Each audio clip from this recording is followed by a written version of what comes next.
The sound of obsidian striking obsidian is sharp, but the silence that followed it was suffocating. Inside the obsidian hall, the night court's most sacred chamber, 200 immortals stopped breathing. Lord Valerian Nocturne, a vampire who had ruled for 3 centuries and destroyed bloodlines before dawn, had just raised his voice at a human waitress. Everyone expected her to tremble. Everyone expected her to beg. Instead, Lena Cross set down the decanter, looked the vampire king in his ancient eyes, and spoke 7 words that would shatter an empire built on fear. Raise your voice again, and this is over. What Valerian did next didn't just shock the court, it terrified them. You are not going to believe how this night ends. Thank you for joining me in the Obsidian Hall tonight. If you're already captivated by Lena's courage and curious about how a single sentence can topple an empire, hit that subscribe button right now. And drop a comment telling me where you're watching from, because tomorrow, I'm bringing you another story of power, defiance, and the kind of courage that changes kingdoms. Trust me, you won't want to miss it. Now, let's step into the night where everything changed. The storm outside the Obsidian Hall that night was unrelenting, winds howling through the mountain passes like the screams of forgotten souls. Inside, the air smelled of blood wine, centuries-old stone, and the metallic tang of suppressed violence. Lena Cross adjusted the silver tray balanced against her hip, her feet aching in shoes that had seen too many double shifts. The hem of her plain brown uniform brushed against her ankles as she moved between tables of silk-clad nobles who never looked at her face. It was her 3rd night serving in the Great Hall, and the coin she earned barely covered the rent on the servants' quarters in the outer city. She was exhausted, but her expression remained carefully neutral, professional indifference perfected over years of surviving in spaces where she didn't belong. Table 7 needs more blood wine, Charles, the head steward, hissed as he passed her near the kitchens. His face was pale even by vampire standards. And be careful. Lord Valerian is negotiating with Darius Blackthorn tonight. The king is tense. Lena didn't need the warning. Everyone in the realm knew who Lord Valerian Nocturne was. At over 300 years old, he was the architect of the modern night court, a ruler who had unified warring vampire houses through strategic brilliance and ruthless displays of dominance. He was striking in the way a blade is striking, sharp-featured, silver-white hair pulled back from a face that could have been carved from marble, eyes the color of storm-forged steel. But tonight, seated at the obsidian high table, he looked like a king on the edge of violence barely contained. He sat with 2 others. One was Marcus, his chief advisor, a nervous, thin vampire who kept dabbing his forehead with a cloth despite the hall's cool temperature. The other was Darius Blackthorn, Valerian's greatest rival. Darius was broader, older in appearance, with dark hair and a smile that suggested he knew secrets worth kingdoms. He lounged in his chair like a wolf watching prey stumble. Lena approached the high table with a blood-wine decanter, its crystal surface cold against her palm. "I'm telling you, Valerian," Darius was saying, his voice carrying the lazy confidence of someone who believed he'd already won. "The Eastern Accord is collapsing. Lord Marin's house is drowning in debt from the border wars. If you press him now, you'll look like a tyrant and lose the allegiance of the coastal houses." Valerian's hand came down hard on the table. The obsidian surface rang like a bell. Goblets rattled. Conversations at nearby tables faltered. "Don't lecture me about perception, Darius," Valerian said, his voice sharp and cold. "You're trying to undermine the Accord because you want the coastal trade routes for yourself." "I'm trying to save you from a political disaster," Darius replied smoothly. His smile widened. "But by all means continue alienating your allies." Lena moved silently to Valerian's right side to pour the blood wine. She had done this hundreds of times before. Approach from the side, pour smoothly, catch the final drop with a twist of the wrist, retreat. The motion was practiced, precise. But just as she began to tilt the decanter, Valerian threw his arm out in a sharp gesture of frustration toward Darius. His forearm struck Lena's wrist with immortal strength. The decanter didn't fall. She caught it against her chest, but blood wine sloshed violently over the rim, splashing across the sleeve of Valerian's midnight blue coat. Dark droplets stained the silver embroidery like wounds. The reaction was instantaneous. Valerian rose from his throne-like chair, the sound of stone scraping against stone echoing through the vaulted ceiling. His eyes blazed. "Do you have any comprehension," he said, his voice rising to fill the hall like thunder, "of what is at stake tonight?" He wasn't just addressing Lena. He was venting centuries of pressure, political strain, and the weight of rivals circling like carrion birds. "I am negotiating the future of 3 bloodlines, and I have to suffer incompetence from." He stopped himself before saying mortals, but the word hung in the air anyway. The entire hall went silent. Nobles froze mid-conversation. At table 12, an emissary from the southern court looked away nervously. At table 4, a merchant prince's eyes went wide with fascination. This was the kind of public spectacle that would be whispered about for decades. Charles rushed forward, wringing his hands, his voice a panicked whisper. "My lord, I am profoundly sorry. She's new to the high table. It won't happen." "I don't care if she's new," Valerian snapped, his storm-gray eyes locked on Lena. He towered over her, immortal and absolute. "I am in the middle of preventing a civil war, and I am forced to endure." He gestured at the stain on his coat. Leave. Now." "Before I..." Darius Blackthorne let out a low, mocking laugh. "Rough negotiations, Valerian? Can't even control your own servants." That laughed at it. Something inside Lena shifted. It wasn't the insult. It wasn't even the raised voice. It was the arrogance, the bone-deep assumption that because he had power and immortality and centuries, she was nothing. A thing. An inconvenience. She thought of her grandmother, who had died in service to a vampire house that never learned her name. She thought of every mortal servant who had bowed and trembled and disappeared into history without a trace. Lena didn't retreat. She didn't apologize again. She stepped forward. She set the bloodwine decanter on the obsidian table with a soft, definitive sound. In the frozen silence, it echoed like a judge's gavel. Then Lena looked up.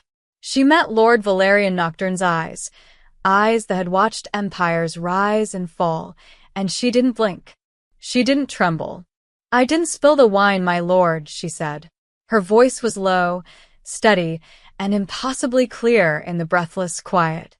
"You struck my arm because you're losing control of this negotiation." Charles made a strangled sound. "Lena, leave immediately." Lena ignored him. She kept her gaze locked on Valerian.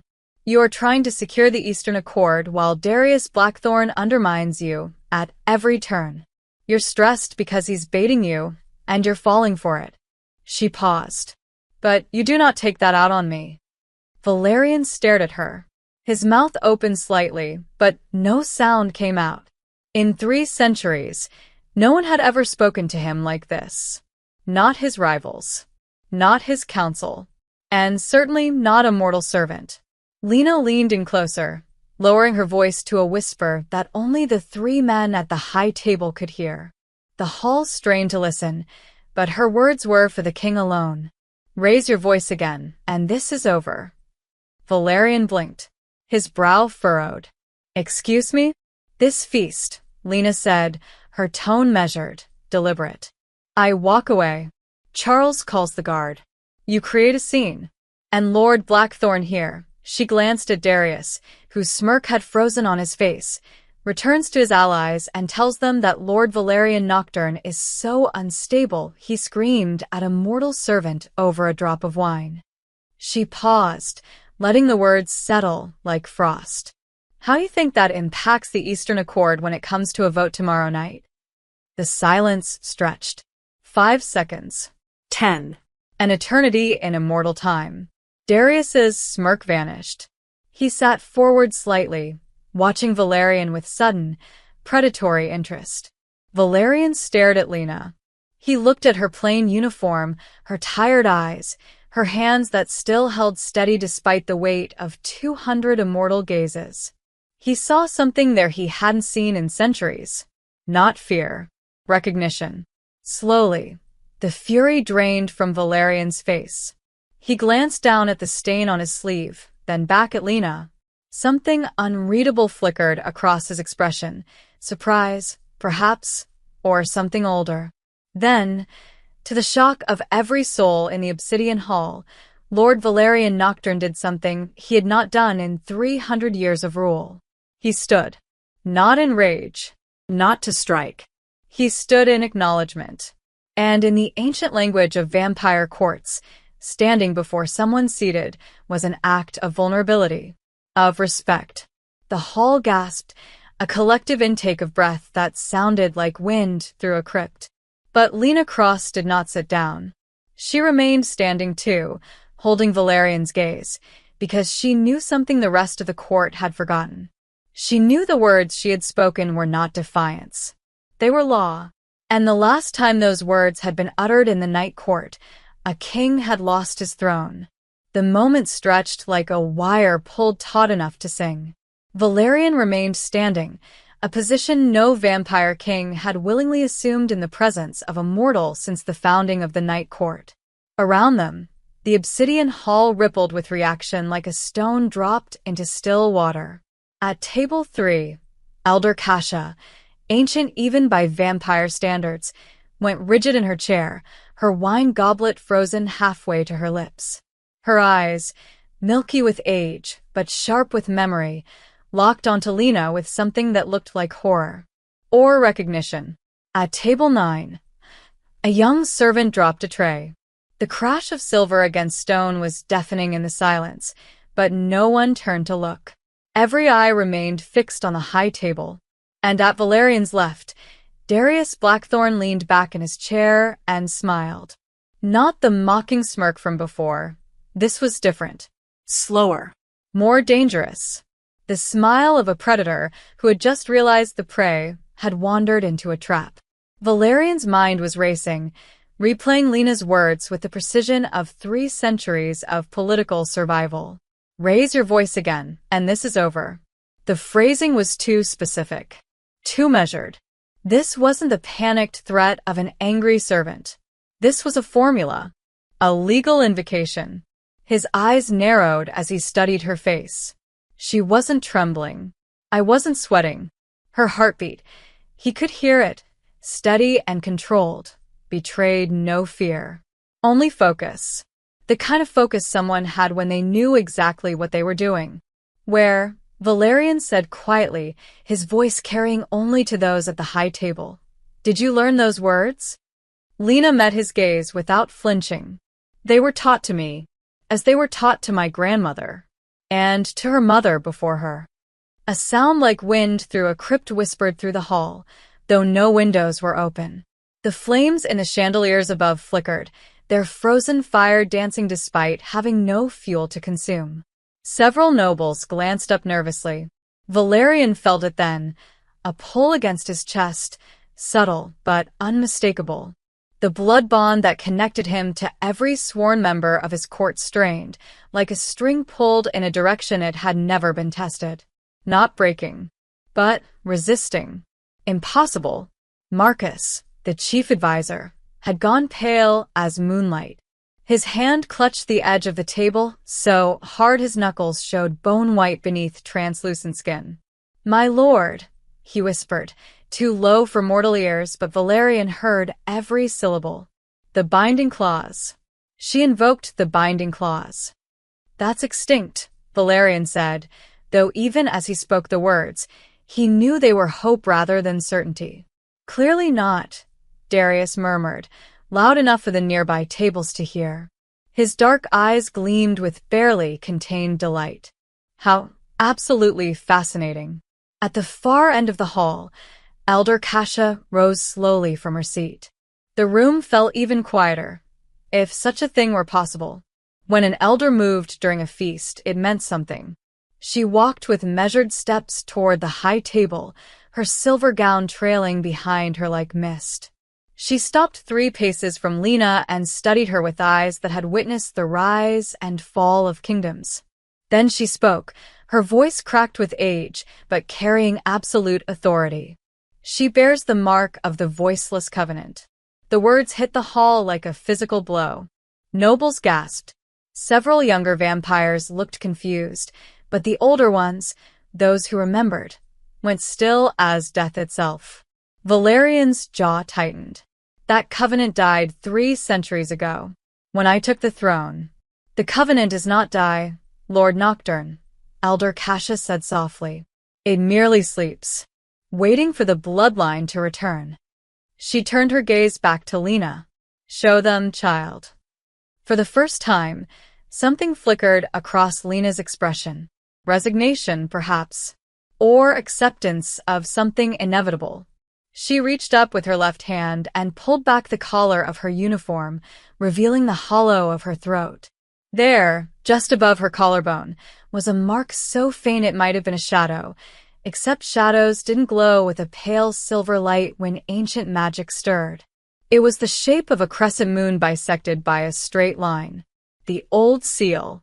The one that predated the Night Court itself. Valerian's breath caught. The first involuntary reaction he'd shown in decades. He knew that symbol. Every king knew it, even if they hoped never to see it again. The voiceless covenant. Humans sworn not to serve vampire courts, but to bind them. To act as living boundaries between rule and tyranny. Their purpose was simple and terrible, to remind kings that power without restraint was not sovereignty, it was monstrosity. The covenant came with a law so old it was woven into the magic that sustained the Night Court itself. A vampire king who raised his voice in anger against a sworn covenant-bearer forfeited moral authority over the throne. Not through violence, not through rebellion, simply by proving himself unworthy to rule with the restraint that kingship demanded. If Valerian had shouted again, if he'd given in to the rage that had been burning through him all night, the throne itself would have rejected him. Not immediately, not dramatically, but slowly, inevitably, as the blood bonds weakened and the court's foundation crumbled beneath his feet. "You knew," Valerian said, his voice barely above a whisper. "You knew what would happen." Lena's eyes held his, and for the first time, he saw past the calm exterior to the truth beneath. She had been terrified, was still terrified, but terror didn't matter when duty demanded sacrifice. "Yes," she said simply. "You expected to die tonight." It wasn't a question. Yes. The temperature in the hall dropped several degrees. Frost began to form at the edges of the windows. The ancient magic was waking fully now, responding to the invocation of laws that predated kingdoms. Valerian understood then. If he had shouted, if he had struck her, if he had done any of the things his rage had demanded, she would have died. But so would his reign. Everything he had built over 3 centuries would have fractured from within, and there would have been nothing he could do to stop it. She had been willing to die to stop him. To stop a king who had forgotten what restraint meant. Across the table, Darius Blackthorn's smile had transformed into something predatory and sharp. He was processing the implications faster than anyone else in the room. If Valerian's authority was in question, if the throne had been on the verge of rejecting him, then a coup wouldn't require armies or blood. It would require only patience. And witnesses. "Well then," Darius said, his voice carrying to every corner of the hall. "It seems Lord Valerian has a decision to make." He gestured lazily at Lena. Does he acknowledge the covenant? Or does he prove the covenant necessary? Every eye in the obsidian hall turned back to Valerian. The vampire king stood at the precipice of a choice that would define not just the night, but the next century of his reign. Dominance, the path he had walked for 300 years. The path of fear, control, and absolute authority. Or restraint, something he had not practiced in living memory. The admission that even a king could be bound by something greater than his own will. The flames in the chandeliers flickered again, waiting. The hall held its breath.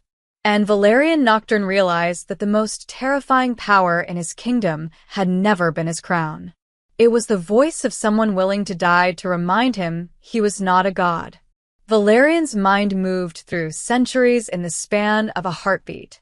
He remembered the night he took the throne, standing over the broken body of his predecessor, blood still wet on his hands, while the court watched in silence born of terror rather than respect. He remembered the rebellions he'd crushed, not with armies, but with a single cold glance that promised consequences worse than death. He remembered 200 years of enemies who united only in their fear of him, never in loyalty to him. Fear was efficient. Fear was controllable. Fear had kept the Night Court stable through wars, famines, and the collapse of neighboring kingdoms. But fear was also hollow. A foundation built on terror was strong only until someone stopped being afraid. He looked at Lena Cross, this mortal woman who stood before him with a mark on her throat and death in her eyes, and understood something that terrified him more than any rival's blade ever had. She wasn't afraid of dying. She was afraid of what would happen if she didn't. The hall waited for violence. They always waited for violence. It was the language Valerian had taught them to speak. Instead, he did something no king of the Night Court had done in recorded history. Valerian remained standing. Not in rage. Not in preparation to strike. He stood in acknowledgement of what Lena represented, a law older than his crown, a boundary he had forgotten existed. In vampire culture, a seated king was untouchable, elevated, divine. To rise from the throne was to descend to the level of those being addressed. It was a vulnerability made visible. A king stood only in the presence of equals, and vampire kings had no equals. Until now. The shock rippled through the obsidian hall like a physical wave. At table 7, a noble from the western houses gasped audibly, his hand clutching his chest as if wounded.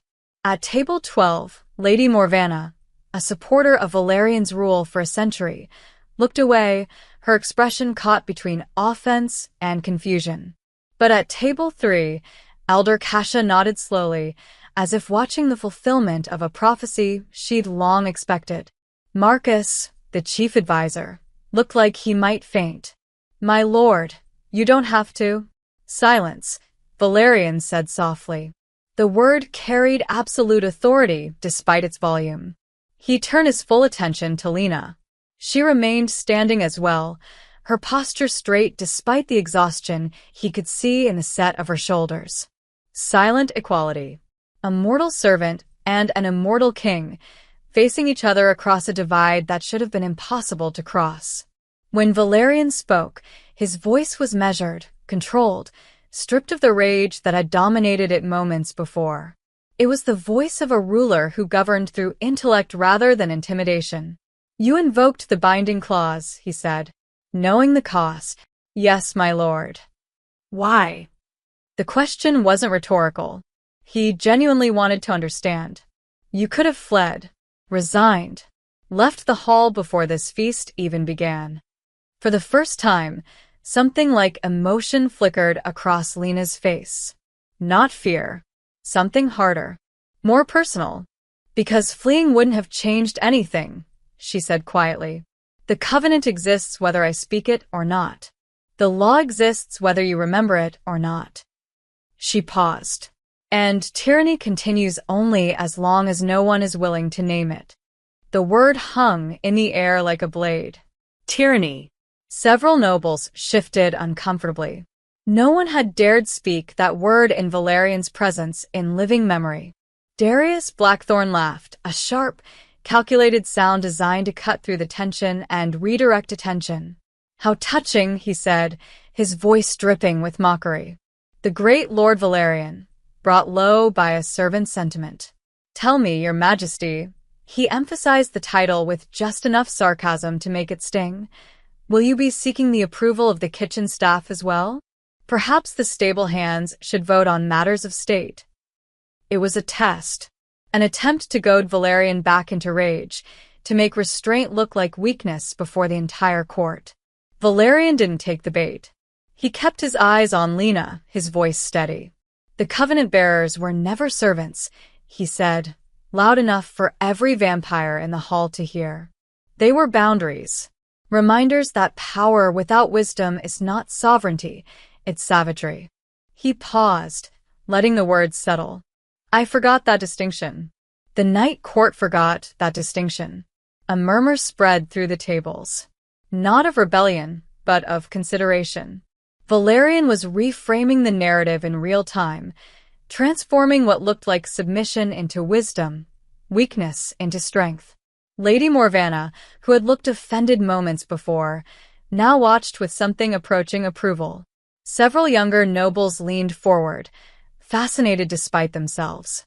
The balance of the court was shifting, not away from Valerian, but away from the fear-based foundation his rule had rested upon.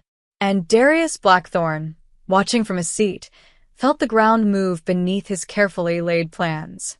His entire strategy had relied on Valerian's predictable rage, on the king's inability to show restraint, on fear eventually consuming itself. But restraint? Humility? A king who could admit error without losing authority. That was a threat Darius hadn't prepared for. That was a king who couldn't be toppled by simply waiting for him to destroy himself. Darius's smile faltered. Just for a moment. But in a room full of immortals trained to read the smallest shifts in power, a moment was enough. The court saw it. The hesitation. The uncertainty. And they began to wonder. If Lord Valerian could change after 3 centuries, who was truly rigid, Who was truly trapped by the past? who was the real threat to the Night Court's future? Can you believe what just happened? A vampire king, 3 centuries old, just stood in acknowledgement of a mortal servant. If you're as stunned as the nobles in that hall, show me some love with a like.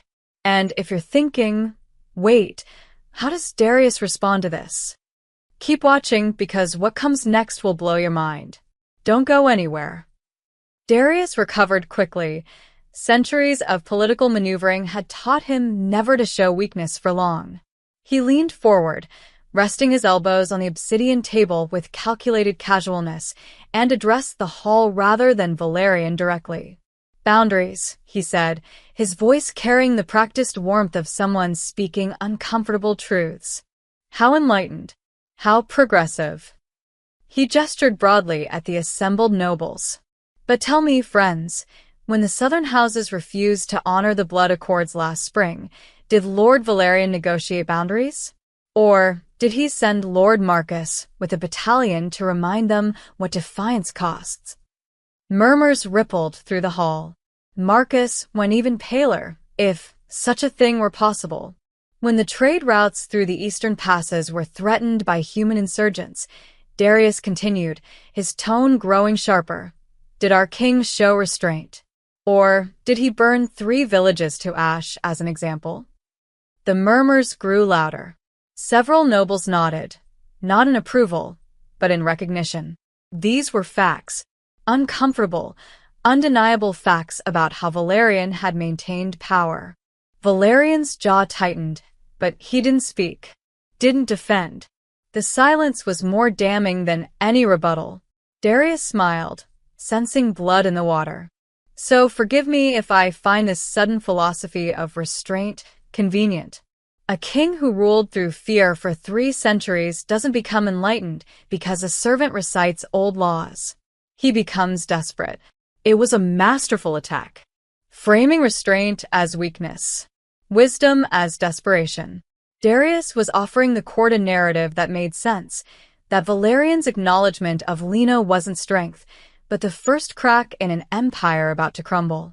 Several nobles exchanged glances. The younger ones looked uncertain. The older ones looked calculating. Then Lena spoke. Her voice was quiet, but in the charged silence, it cut through Darius's rhetoric like a blade through silk. Who controls the eastern passes now, Lord Blackthorne? Darius turned to her, his smile still in place but his eyes cold. I'm sorry? The trade routes you mentioned. Lena continued, her tone conversational, as if genuinely curious. After Lord Valerian's response to the insurgency, who was granted administrative control over the reorganized territories? Darius's smile froze. You were, Lena answered her own question, along with a significant share of the tariff revenue. She tilted her head slightly. And the southern houses that refused the blood accords, when they were brought back into compliance, who negotiated the new terms? I did, Darius said slowly, as the king's chief negotiator for. And the revised terms, Lena interrupted gently, granted your family bloodline primary access to their coastal ports. Curious. She paused, letting the implication settle. It seems chaos has been quite profitable for you, my lord. The hall went very, very quiet. Valerian's eyes narrowed. He had known Darius was ambitious. Every rival was ambitious. But he hadn't connected the pattern. Hadn't seen how many of his own violent responses had ultimately benefited Blackthorn interests. Elder Kasha made a soft sound that might have been approval. At table 9, Lord Harrow, a neutral party who controlled significant mining operations, leaned back in his chair, reassessing everything he'd just heard. Darius's composure cracked. Just slightly. Are you suggesting? I'm not suggesting anything, Lena said, her voice still maddeningly calm. I'm observing that fear-based rule requires constant crisis to justify itself. And constant crises require someone to manage the aftermath. She met his gaze steadily. You've managed a great deal of aftermath, Lord Blackthorn. This is absurd, Darius snapped, his voice rising. He turned to Valerian. You're going to let a mortal servant accuse me, a lord of the Night Court, of manipulation? Of treason? She accused you of nothing, Valerian said quietly. She made observations, based on public record. He paused. Are her observations inaccurate? Darius's face flushed, not with embarrassment, but with rage barely contained. This is exactly what I warned you about, he said, his voice tight. Give ground to sentiment, and the entire structure collapses. Next you'll be asking permission from humans to govern our own. Perhaps, Lena said softly, the structure deserves to collapse if it requires constant suffering to stay standing. The words landed like stones in still water. Darius turned on her, his composure finally shattering. You speak of suffering? You?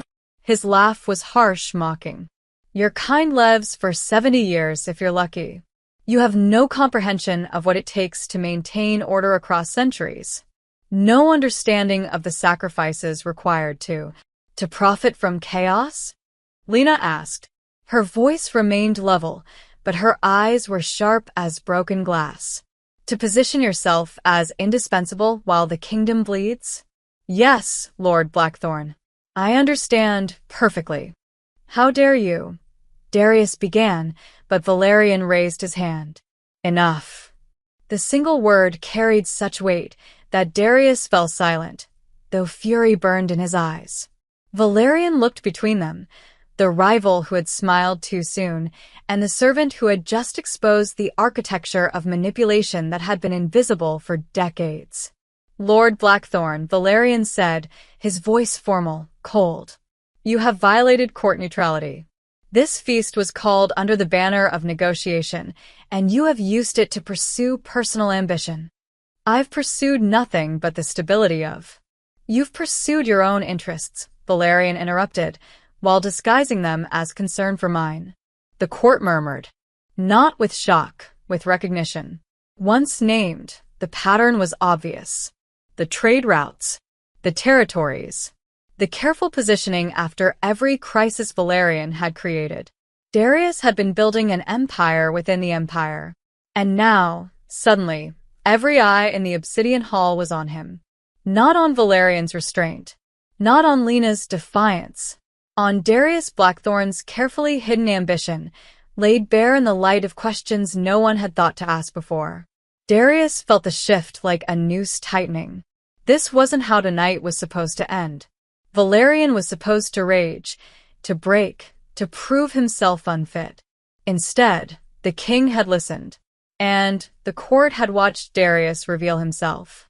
The tension in the obsidian hall had reached a breaking point. The air itself felt compressed, as if the stone walls were holding their breath. Darius stood at the high table, his composure shattered, his ambitions exposed. Valerian remained standing, silent, processing the revelation that his greatest rival had been profiting from the very chaos his rule created. And Lena Cross, the mortal waitress who had stopped an empire with 7 words, felt the weight of what came next settle onto her shoulders like a shroud. "You want proof the covenant still holds power?" she said quietly, addressing not Valerian or Darius, but the entire hall. "You want evidence that these aren't just words spoken by a desperate servant?" Elder Cash's ancient eyes widened. "Child, you don't have to." "Yes," Lena said. "I do." She stepped back from the high table, moving to the center of the hall where the floor was inlaid with a circular pattern of white stone, so old and worn that most assumed it was merely decoration. But Lena knew better. Her grandmother had told her, had warned her. This was where oaths were spoken when the night court was young. Lena stood in the center of the circle and closed her eyes. When she opened them again, her voice rang out, clear, strong, carrying a cadence that felt older than the stones themselves. "By blood spilled and blood sustained," she began, and the temperature in the hall plummeted. "By the crown that rules the endless night." The chandeliers above flickered violently. Nobles gasped as frost spread across the surface of their wine goblets. "By the throne that stands when tyranny falls." The obsidian table began to hum, a low, resonant vibration that could be felt in the bones. Valerian's hand instinctively went to the armrest of his throne, feeling it pulse like a living heartbeat. "I speak the boundary. I name the line." Light erupted from beneath Lena's feet. The white stone circle blazed with silver fire, not consuming, but illuminating. Ancient sigils carved into the floor, hidden for centuries beneath dust and forgetting, suddenly became visible. They spiraled outward from where Lena stood, spreading across the black stone like veins of light. "A king who raises voice in rage," Lena continued, her voice strengthening with each line, "against the bearer of this sacred mark." The mark on her throat glowed brighter, visible now to every immortal in the room. "Forfeits claim to moral throne." The walls themselves seemed to groan. Cracks of silver light appeared between the stones, tracing patterns that matched the sigils on the floor. And the kingdom's heart shell turned dark. The vibration intensified. Goblets rattled. Several nobles clutched the edges of their tables for stability. And in Valerian's mind, unbidden, came images. A king with eyes like coal, screaming at a young woman who bore the crescent mark, and the throne cracking beneath him as his court watched in horror. A queen, beautiful and cruel, raising her hand to strike a covenant bearer, and the blood bonds snapping like broken strings, her entire bloodline severed from the magic that sustained them. An ancient ruler, older than memory, roaring his defiance at the law itself, and the obsidian hall's foundations shaking until the chandeliers fell like stars, until the kingdom itself rejected him. Valerian staggered, gripping the edge of the table. These weren't his memories. They were the throne's. The accumulated weight of every king who had failed the test Lena had just given him. The covenant wasn't a metaphor. It wasn't symbolic. It was architecture. The foundation upon which the night court had been built. Remove it, and everything collapses. "This oath binds not through force," Lena's voice continued, relentless, "but through the choice each ruler makes." Darius tried to speak, tried to interrupt the ritual with some cutting remark, but no sound emerged from his throat. His eyes widened in shock as magic, ancient and absolute, sealed his voice. To govern with restraint, not rage. The throne itself began to glow, not with silver light like the sigils, but with deep crimson, the color of blood wine, of the bonds that connected king to kingdom, to rule by wisdom, not by fear. The light spread from the throne through the floor, following the blood bonds that connected Valerian to every vampire sworn to his service. They gasped collectively, feeling the connection strain and test, asking a question that hadn't been asked in 300 years. Is this king worthy? And should a king forget his place? Lena said, her voice dropping to something almost like sorrow. Should power blind him to his purpose? Valerian felt it, the throne's judgment pressing against his chest like a physical weight. Not crushing, Questioning. every act of violence, every burned village, every time he'd chosen fear over wisdom. Was this justice, or was this tyranny? The Covenant shall speak once more. The hall was completely silent now except for Lena's voice and the thrumming of ancient magic. And the kingdom's heart shall know the truth. The light reached its peak, blinding, absolute. Every sigil blazed. Every blood bond sang with tension. The throne pulsed with crimson fire. Lena spoke the final line, and her voice was barely a whisper, but it echoed through the obsidian hall like the judgment of history itself. That kings are made by those they serve. The light exploded outward, not destructively, but absolutely. For one eternal moment, every vampire in the hall felt the full weight of the Covenant's truth pressing against their consciousness. Felt the question being asked not just of Valerian, but of all of them. What kind of kingdom do you deserve? Then the light faded. The vibration stopped. The sigils dimmed but didn't disappear. They remained visible, glowing faintly, a permanent reminder of what had been awakened. Lena swayed slightly, exhausted by the invocation, but remained standing. And the throne, the physical seat of Valerian's power, continued to glow with deep crimson light, accepting, or preparing to reject. The entire night court held its breath, waiting to see which truth the kingdom would choose. The crimson light pulsing from the throne cast long shadows across Valerian's face. In 3 centuries of rule, he had never felt the weight of the crown quite like this, not as power, but as judgment. The throne was asking him a question, and the entire night court was waiting for his answer. Valerian looked at Lena Cross, still standing in the center of the ancient circle, exhausted but unbroken. He could kill her. The thought was there, cold and practical. One swift motion, and the Covenant-bearer would be gone. Fear would reassert itself. The old order would remain. The throne pulsed brighter, the crimson deepening to the color of fresh blood. No, it seemed to say, that is the old answer. And the old answer has already failed. Valerian understood then, with a clarity that felt like ice water in his veins.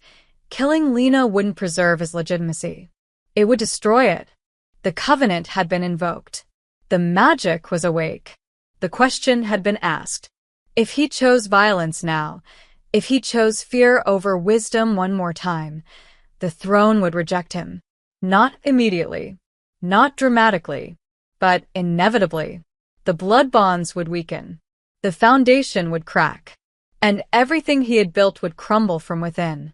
But if he chose restraint, if he acknowledged what Lena represented, he would have to become a different kind of king. One he wasn't sure he knew how to be.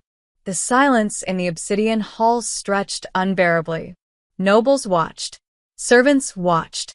Even Darius, his voice still sealed by ancient magic, watched with eyes that burned with anticipation. Valerian stepped away from the high table. He walked slowly, deliberately, until he stood at the edge of the white stone circle where Lena waited. The sigils glowed brighter as he approached, responding to the proximity of the crown and covenant. When he spoke, his voice carried to every corner of the hall, measured, formal, stripped of the arrogance that had defined his rule. Lena Cross, he said, bearer of the voiceless covenant, keeper of the boundary between rule and tyranny. Lena met his gaze, her exhaustion visible, but her spine still straight.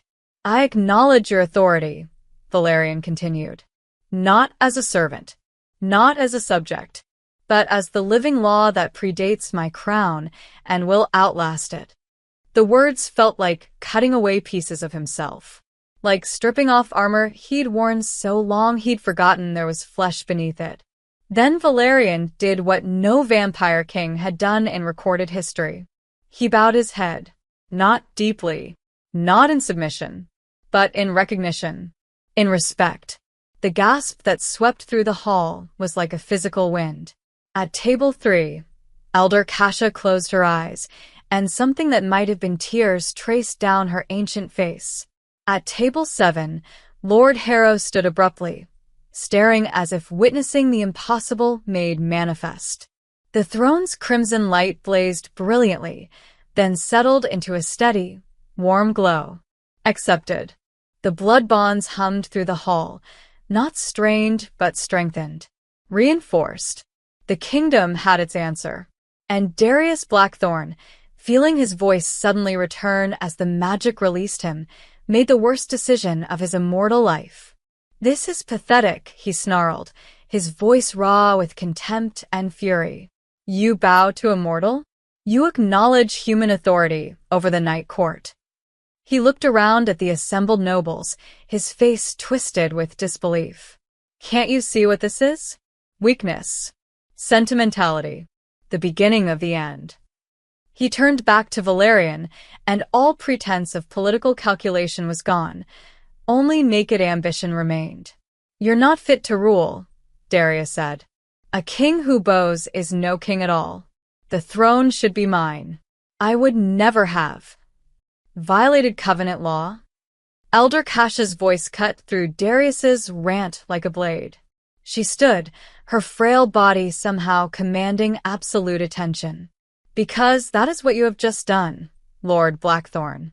Darius froze. "The covenant binds all members of the Night Court," Kasha continued, her voice gaining strength with each word. "It forbids any noble from undermining a king's lawful acknowledgement of covenant authority. To do so is to place personal ambition above the kingdom's foundation." At table 12, Lady Morvana stood. "She speaks truth. The law is clear." At table 9, Lord Harrow nodded grimly. "I witnessed it." He claimed the throne while the Covenant's judgment was still in effect. One by one, the elders and senior nobles rose. Not in support of Darius, but against him. The alliances he'd carefully built over decades, the relationships he'd cultivated, the debts he'd called in, all of it collapsed in the face of something older and more fundamental than political favor. He had revealed his ambition too soon, and in doing so, he had violated the very law that protected kings from internal betrayal. Valerian watched the court turn against his greatest rival without saying a word. He didn't need to. The covenant spoke for itself. "Darius Blackthorne," Valerian said quietly, and the hall fell silent again. "Under covenant law, witnessed by the assembled court, you are found guilty of violating sacred neutrality during judgment." He paused, letting the weight of centuries press into his words. "Your titles are stripped. Your blood bonds are severed.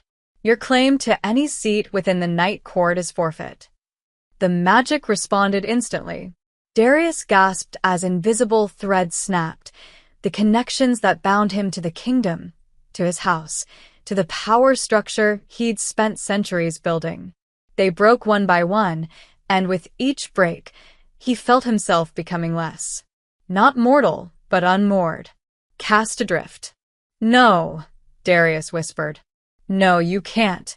It's already done," Elder Kasha said, not unkindly. "The covenant has spoken. The throne has been judged." Darius looked around the hall wildly, searching for allies, for anyone who would stand with him. But every eye that met him looked away.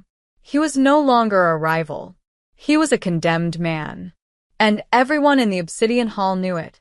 The Obsidian Hall, which moments ago had thrummed with ancient magic and judgment, now settled into a different kind of tension, the cold, precise atmosphere of political execution.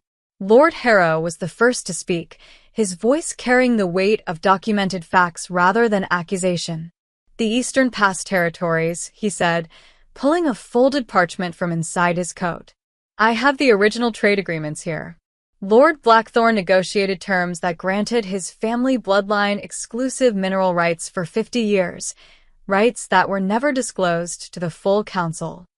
Lady Morvanna rose next, her expression carved from ice. The Southern House's blood accords. I reviewed the terms last month when my own house was approached for a renegotiation. The debt structure funnels resources through Blackthorn Holdings before reaching the throne's treasury. I assumed it was incompetence. She paused. It wasn't. One by one, the nobles came forward. Not with dramatic revelations, but with ledgers, with contracts, with the accumulated evidence of decades of manipulation that had been invisible when viewed in isolation, but now laid bare in sequence, formed an undeniable pattern. Darius had been building his own kingdom within Valerian's. Slowly, methodically, profiting from every crisis while positioning himself as indispensable. Darius stood at the high table, his face ashen, the severed blood bonds leaving him visibly diminished. He was still immortal, still powerful, but the connection to the Night Court's foundation, the thing that made a vampire noble rather than merely dangerous, was gone. This is, he began, but his voice cracked. I serve the kingdom. Everything I did was to strengthen. Yourself, Elder Kasha finished quietly. She approached him with slow, measured steps. You served yourself, Darius Blackthorn. And you disguised it as loyalty so skillfully that even I didn't see it clearly until tonight. She gestured to the evidence spread across multiple tables now, documents, testimonies, the architecture of betrayal made visible. The covenant exposes more than kings, she said. It exposes all who place ambition above the kingdom's foundation. Valerian watched in silence. Part of him, the part that had ruled through fear for 3 centuries, wanted to feel triumph, to gloat, to make this fall as public and humiliating as possible. But restraint meant something different now. It meant witnessing consequences without adding cruelty to justice. Darius Blackthorn, Valerian said, his voice formal and devoid of emotion. The evidence is clear. The manipulation is documented. The violation of covenant law is witnessed. He paused, and for a moment their eyes met. Valerian saw something there he hadn't expected, not just rage or fear, but recognition. Darius finally understood. He'd been so focused on Valerian's weaknesses, so certain the king would destroy himself through rage, that he'd never considered his own vulnerability. Lena Cross had never been the threat. His own arrogance was. Under the laws of the Night Court, Valerian continued, you are hereby exiled. You will have until dawn to leave the kingdom's borders. After sunrise, your presence within any territory sworn to this throne will be considered an act of war. Exile. For a vampire, it was worse than death. Death was final, clean. Exile was endless. Cut off from the blood bonds that sustained noble houses, from the political structures that gave immortal life meaning, from the kingdom that had been home for centuries. It was becoming a wanderer in a world that had no place for the displaced and dishonored. Darius swayed slightly, the full weight of the sentence hitting him. Valerian, please. You plotted against this throne, Valerian said, and now his voice carried an edge, not of rage, but of absolute finality. You profited from the suffering you helped create. You violated sacred law while claiming to uphold it. He paused. There is no mercy for that. Only consequence. 2 guards stepped forward, not roughly, but with implacable purpose. They didn't touch Darius, but their presence was clear. Leave now, or be removed. Darius looked around the hall one final time. At the nobles who had once courted his favor. At the elders who had respected his counsel. At the kingdom he tried to steal through patience and manipulation. Then he looked at Lena Cross, still standing in the center of the ancient circle, and something like bitter understanding crossed his face. You knew, he said to her. Not an accusation. A realization. When you spoke those words to Valerian, you knew it would all unravel. Lena met his gaze steadily. I knew that kingdoms built on fear eventually consume themselves, she said quietly. And those who profit from fear are always the first to burn. Darius laughed, a short, broken sound. Then he turned and walked toward the hall's massive doors. His steps echoed in the silence. No one spoke. No one moved. When he reached the threshold, he paused without turning back. You think restraint makes you strong? He called out, his voice hollow. You think this changes anything? Fear kept the night court stable for centuries. Without it, you'll have chaos. Rebellion. The kingdom will tear itself apart. Perhaps, Valerian said quietly. Or perhaps we'll discover what a kingdom built on something other than fear can become. Darius said nothing more. He stepped through the doors, and they closed behind him with a sound like a tomb ceiling. The obsidian hall remained silent for a long moment. Then Elder Cassius spoke, her voice gentle but firm. What happens next, Lord Valerian, will define the next century of the Night Court. Darius is gone. The old order is broken. She looked at him with ancient, knowing eyes. The question now is, what will you build in its place? Valerian looked at the throne, still glowing faintly with crimson light. Then at Lena, exhausted and swaying but still standing. Then at the court, 200 immortals who had just witnessed the impossible. Power had shifted. The foundation had been shaken and rebuilt. But the cost of that transformation, what it would demand of him, of the kingdom, of everyone who had learned to survive under the old rules, that remained terrifyingly unclear. Darius Blackthorn exiled. His empire of manipulation destroyed. But here's the real question. What happens to Lena now? Does she stay? Does she leave? And what does Valerian do with a kingdom that's just learned fear isn't strength? If you're invested in finding out, make sure you're subscribed, because we're heading into the final chapters where everything comes together. Stay with me. The feast had ended hours ago. Nobles had dispersed to their chambers, carrying with them the weight of what they'd witnessed. The obsidian hall stood empty now except for the faint glow of sigils still visible on the floor, ancient marks that refused to fade back into obscurity. Valerian found Lena in the servants' corridor behind the kitchens, sitting on a wooden bench with her head tilted back against the stone wall. Her eyes were closed, her face drawn with exhaustion that went deeper than physical weariness. The mark on her throat had stopped glowing, but it remained visible, a silver scar against pale skin. You should be resting in the guest chambers, Valerian said quietly. Not here. Lena opened her eyes but didn't move. The guest chambers are for nobles. I'm a waitress. You invoked a 300-year-old covenant and reshaped the Night Court's foundation. Valerian stepped closer, his voice dry. I think that earns you better accommodations than a servant's bench. A ghost of a smile touched Lena's lips. Does it? Or does it just make me a servant who forgot her place? Valerian pulled over a second bench and sat, studying her. In the dim corridor light, without the drama of the hall and the weight of hundreds of watching eyes, she looked impossibly young. Fragile. Human in a way that made her survival feel like a miracle. You knew you were going to die, he said. Not a question. Lena nodded slowly. When I spoke the warning. Yes. She met his gaze. The covenant demands sacrifice. That's the foundation of its power. Explain. She took a breath, organizing thoughts that had been passed down through generations of her family like precious, terrible heirlooms. The covenant works because of what it costs, she said. A king who rules through fear can only be stopped by someone willing to face that fear absolutely. No escape. No safety. No guarantee of survival. She looked down at her hands, calloused from years of service, trembling slightly now.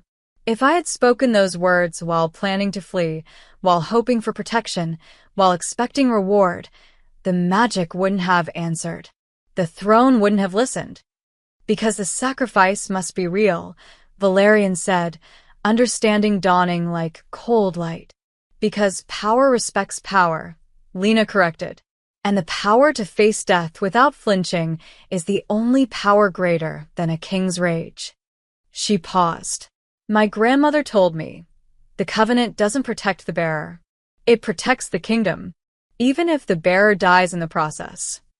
Valerian felt something twist in his chest, an emotion he hadn't experienced in centuries. Guilt, perhaps. Or shame. This mortal woman had been willing to die to save a kingdom of immortals who had never even learned her name. What kind of ruler have I been, he said quietly, that it required someone's willingness to be destroyed to make me show restraint? Lena looked at him for a long moment. When she spoke, her voice was gentle but unflinching. You've been a kind of ruler who forgot that fear and respect are not the same thing. That power and authority are not the same thing. She paused. But you remembered tonight. That's what matters. Because you forced me to. Because you chose to, Lena countered. I gave you the warning. The magic gave you the consequence.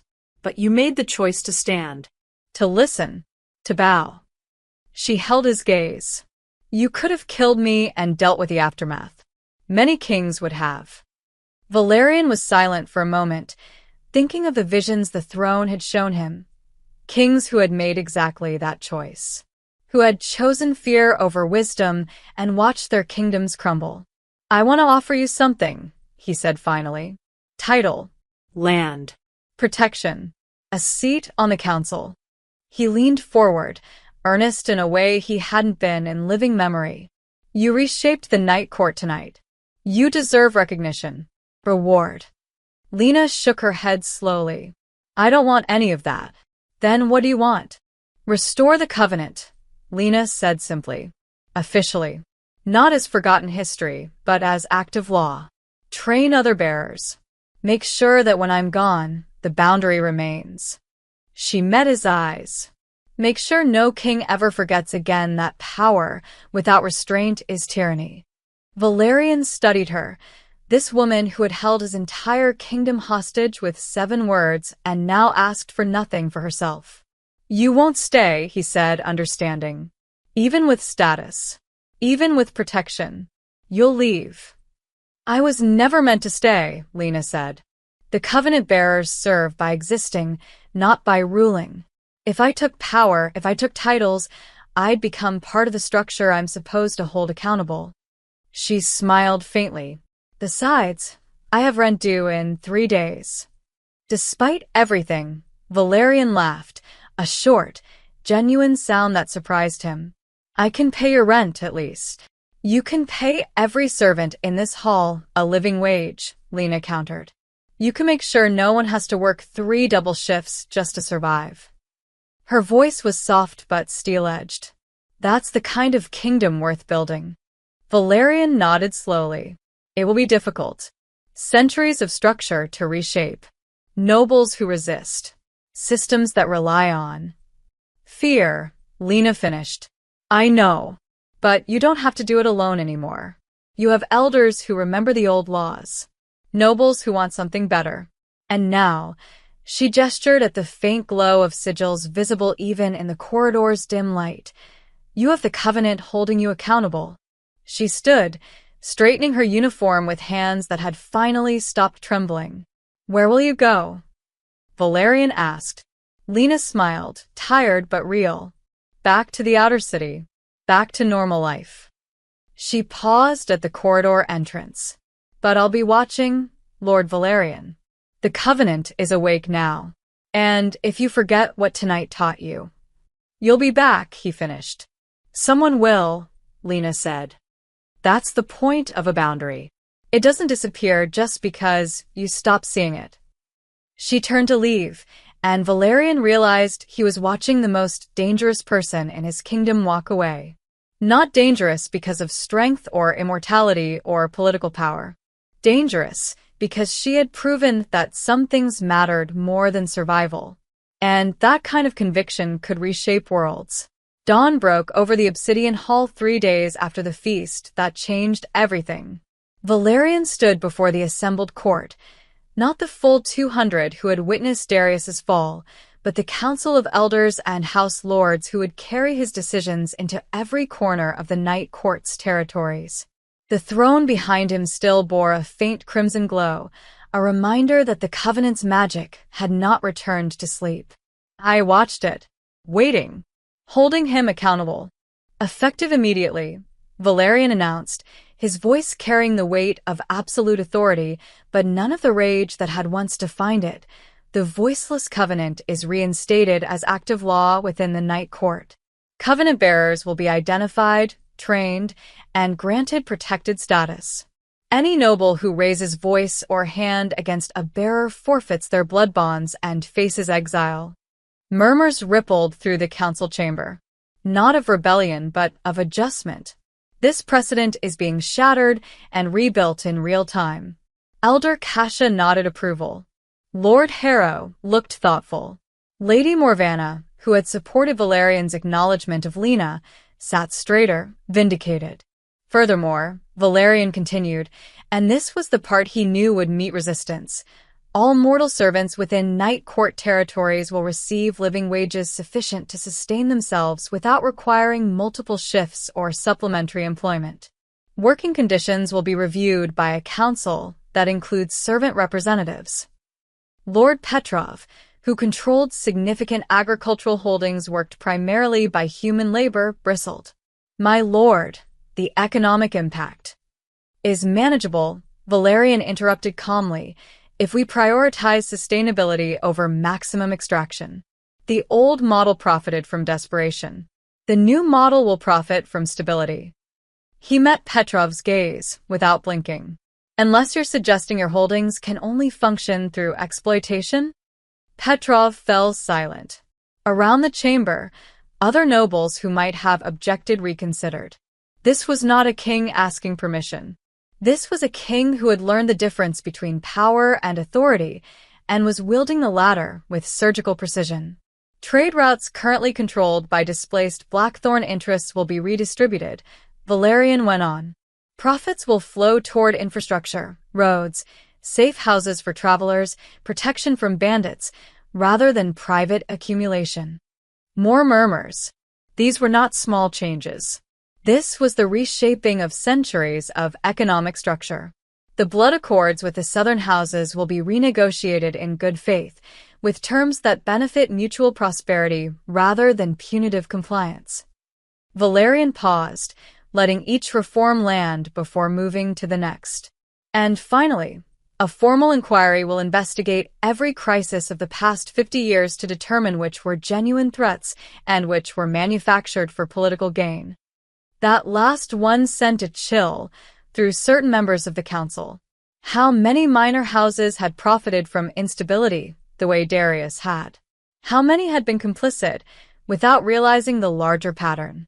The Night Court was being forced to confront not just one ambitious rival, but an entire system that had rewarded manipulation over integrity.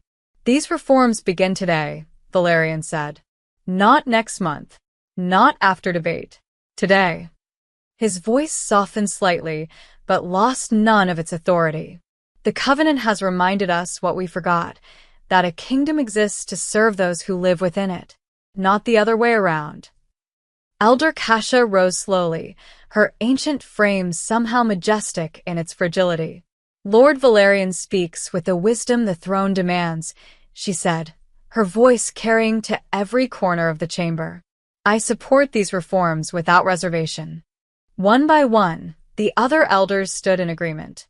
Then the House Lords, some immediately, others after careful consideration.